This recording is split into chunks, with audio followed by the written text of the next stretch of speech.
dirt around the tree, screening it into buckets for small bones or any other evidence. Then 2 loggers had cut through the tree and removed a large section of trunk, under which Zane assumed the rest of the bones would be found. Hank had discovered several in the dirt around the tree, and confirmed that Stevie was right about the sex. Hank had clucked his tongue as he'd initially studied the skull. "You pissed off someone, didn't you?" He turned it carefully in his gloved hands. "Someone had the gun right up close to his head when they fired." He tipped the skull to show Zane. "Perfect circles, not oval. There wasn't any angle to the direction of fire. No exit wounds either.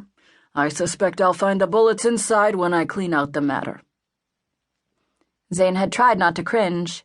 The remains were almost completely skeletal, but the inside of the skull still held a mass that he didn't want to study too closely. "Caliber?" he asked. "Small," answered Hank. "The entry wound size and the fact that there's no exit wound indicate a small caliber handgun.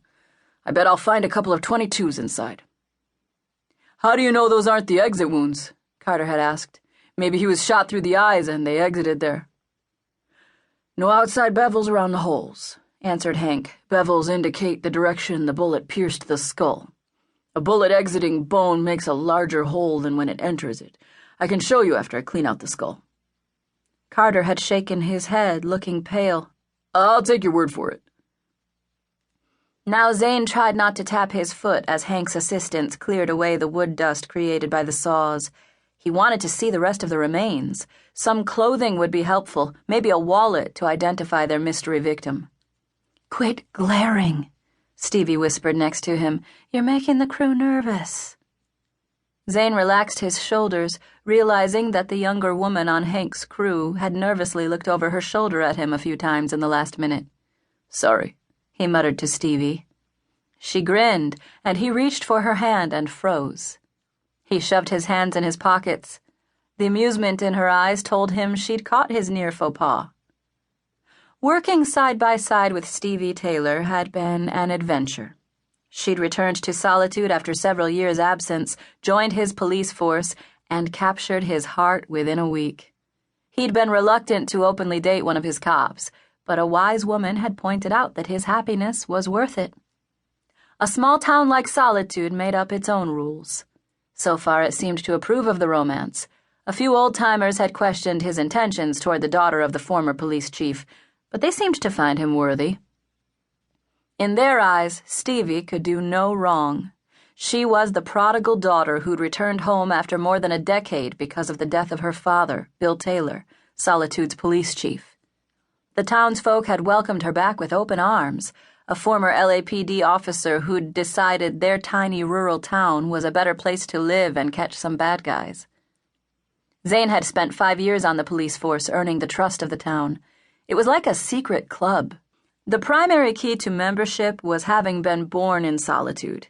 He'd grown up on the eastern side of Oregon, and this town, an hour inland from the Pacific Ocean, had made him welcome, but he didn't feel accepted. In their eyes, he was still an outsider. He had their respect, but not their hearts. "He's got something," Stevie exclaimed. Zane refocused on the small crew, who were nearly knocking heads as they all tried at once to get a look at something in the dirt. One snapped photos as another slowly lifted a cloth from the dirt. A shirt. The fabric had held together better than the body. Zane knew a body exposed to the elements would rapidly decompose. It had been a hot summer, and the remains had been found in a moist area of the river valley. Scavengers, bugs, and bacteria had worked their destruction on human flesh. Under the tree trunk were simply bones, a shirt, and shorts. "No shoes," Stevie pointed out. "But even after the tree fell, his feet were exposed. Animals could have torn the shoes away, same with any hair. We're lucky to have some clothing at all. No telling how long he's been here," said Zane. Hank awkwardly knelt next to one of his team. The M.E. mopped his sweaty face with a towel, making Stevie concerned for the older man in the high heat. He pointed at something in the dirt, and an assistant snapped a photo before Hank picked up what Stevie immediately knew was a rib. He slipped on a pair of reading glasses and peered at the end. Zane moved forward. "What did you find?"